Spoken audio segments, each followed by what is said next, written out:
देश में बढ़ते प्रदूषण पर केंद्र सरकार सतर्क। केंद्रीय मंत्री शिवराज सिंह चौहान ने पराली जलाने के मुद्दे पर की उच्च स्तरीय बैठक।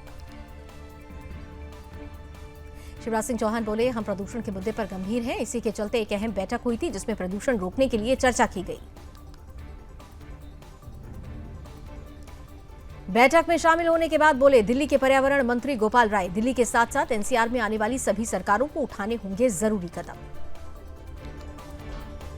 शिवसेना यूबीटी गुट ने 3 और प्रत्याशियों के नामों की घोषणा की। हारून खान, संजय भालेराव और संजय नाइक को दिया गया टिकट।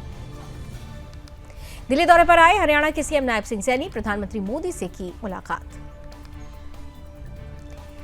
पीएम से मुलाकात के बाद बोले सीएम सैनी, हमने हरियाणा के विकास पर की चर्चा। आने वाले समय में प्रदेश विकास की ऊंचाइयों को छुएगा। मल्लिकार्जुन खड़गे से मिले राहुल गांधी, 2 साल का कार्यकाल पूरा होने पर दी बधाई, साथ मिलकर काटा केक।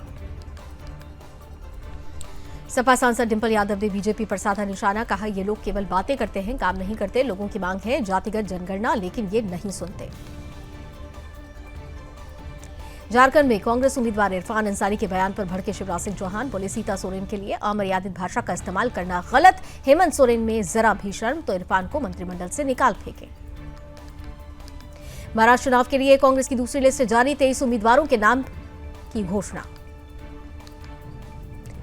वाराणसी में ज्ञानवापी के पूरे परिसर का सर्वे नहीं होगा, कोर्ट ने हिंदू पक्ष की याचिका की खारिज। वकील बोले हाईकोर्ट जाएंगे।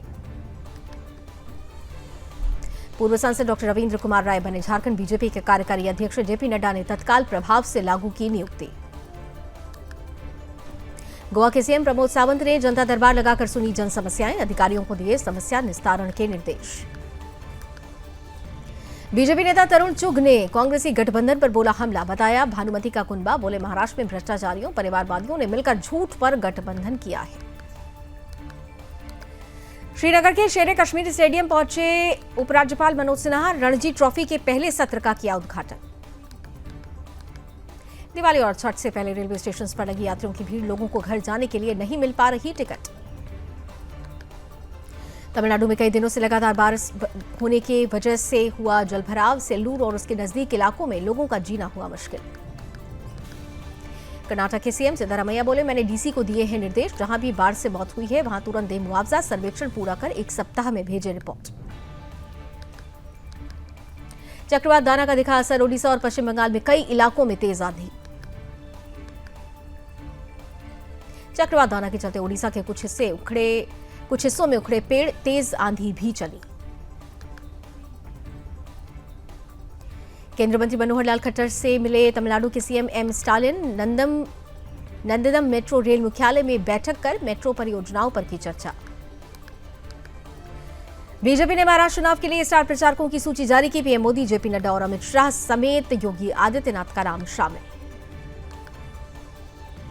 स्टार प्रचारकों की लिस्ट में योगी आदित्यनाथ को भी मिली जगह। असम के सीएम हेमंत बिस्वा शर्मा का भी नाम सूची में शामिल। केंद्रीय मंत्री जी किशन रेड्डी के वक्फ बोर्ड पर आरोप, बोले कुछ लोग वोट के नाम पर निर्देश लोगों को परेशान करते हैं, इसलिए हम वक्फ बोर्ड एक्ट में बदलाव चाहते हैं। दिवाली से पहले दिल्ली की एयर क्वालिटी में थोड़ा सुधार, लेकिन अभी भी ग्रैप 2 लागू। विदेश निवेश पर निर्मला सीतारमण ने कहा, निवेश फर्मों और बैंकों को भारत आने से कोई नहीं रोक सकता। ऐसा कोई क्षेत्र नहीं जहां विदेशी निवेश नहीं आ रहा। वित्त मंत्री ने कहा, हमने अपने उत्पादों को अच्छी तरह नियंत्रित किया है। ये पीएम मोदी ही थे जिन्होंने कहा था कि व्यवसायों के लिए लाल फीताशाही नहीं बल्कि रेड कारपेट होगा। पूर्व प्रधानमंत्री एच डी देवगौड़ा से मिले उपराष्ट्रपति जगदीप धनखड़, बेंगलुरु स्थित उनके आवास पर हुई दोनों की मुलाकात। किरीट सोमैया ने विपक्ष पर साधा निशाना, बोले ईवीएम पर आरोप लगाने से नहीं जीतेंगे चुनाव, परिणाम आने के बाद बिखर जाएगा पूरा विपक्ष। जोधपुर के सांस्कृतिक कार्यक्रम में शामिल होने के बाद बोले गजेंद्र शेखावत, जोधपुर धर्म नगरी भी है, यहां सांस्कृतिक कार्यक्रम निरंतर होते रहते हैं। बीजेपी नेता विजेंद्र गुप्ता ने दिल्ली सरकार पर साधा निशाना, बोले आपकी घटती लोकप्रियता से उनके नेताओं में भारी निराशा है, लोग उनकी सभा और पदयात्राओं में शामिल नहीं हो रहे हैं। गुलबर्गा में भारतीय सेना लगातार चला रही सर्चिंग ऑपरेशन, बारामूला हमले के आरोपियों को पकड़ने के लिए जुटे हैं सेना के जवान। यमुना स्नान के बाद दिल्ली बीजेपी अध्यक्ष वीरेंद्र सचदेवा की तबीयत खराब, सांस लेने में दिक्कत और तेज खुजली हो रही की समस्या। बीजेपी बोली उनका ऐसी बीमारी का कोई स्वास्थ्य इतिहास भी नहीं रहा है। बिहार में छठ पूजा की तैयारियां तेज, सीएम नीतीश कुमार और डिप्टी सीएम सम्राट चौधरी ने गंगा घाट का लिया जायजा।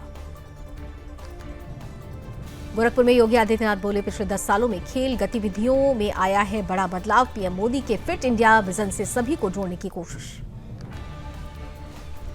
पंजाब में किसानों का राज्य सरकार के खिलाफ हल्ला बोल, संगरूर में किसानों ने किया विरोध प्रदर्शन। ईरानी सैन्य अड्डों पर इजरायली हमले, सुबह 5 बजे तक मिसाइल फैक्ट्रियों पर दागे रॉकेट। इजरायल ने ईरान के 20 ठिकाने किए तबाह, 25 दिन बाद लिया 200 मिसाइलों का बदला।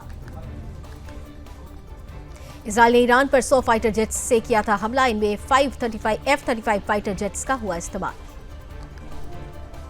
ईरान पर हमले के बाद सतर्कता बरत रहा इजरायल, प्रधानमंत्री नेतन्याहू और दूसरे शीर्ष अधिकारियों ने सुरक्षा स्थिति का आकलन किया। ईरान पर हमले के बाद आईडीएफ ने कहा ईरान के कई क्षेत्रों में सैन्य ठिकानों के खिलाफ लक्षित और सटीक हमला पूरा किया, हमारे सभी विमान सुरक्षित रूप से अपने बेस पर लौटे। आईडीएफ ने कहा हमने कुछ महीने पहले हुए हमले का बदला पूरा कर लिया है, ये जवाबी कार्रवाई थी। हमले के बाद इजरायली सेना ने ईरान को दी धमकी, कहा था हर हमले के लिए तैयार हो इजरायल। इजरायल का दावा, इजरायल के साथ खड़ा है अमेरिका, जरूरत पड़ी तो रक्षा के लिए ईरान के खिलाफ मैदान में भी उतर सकता है यूएसए। इजरायल ने ईरान के खिलाफ 3 चरणों में किए हमले। पहले चरण में ईरानी एयर डिफेंस सिस्टम को टारगेट किया गया, दूसरे और तीसरे चरण में मिसाइल और ड्रोन ठिकानों और प्रोडक्शन सेंटर को निशाना बनाया गया। इजरायल के रक्षा मंत्रालय ने एक फोटो जारी किया है जिसमें रक्षा मंत्री योआव तेहरान में हुए विस्फोटों की तस्वीर देख रहे हैं।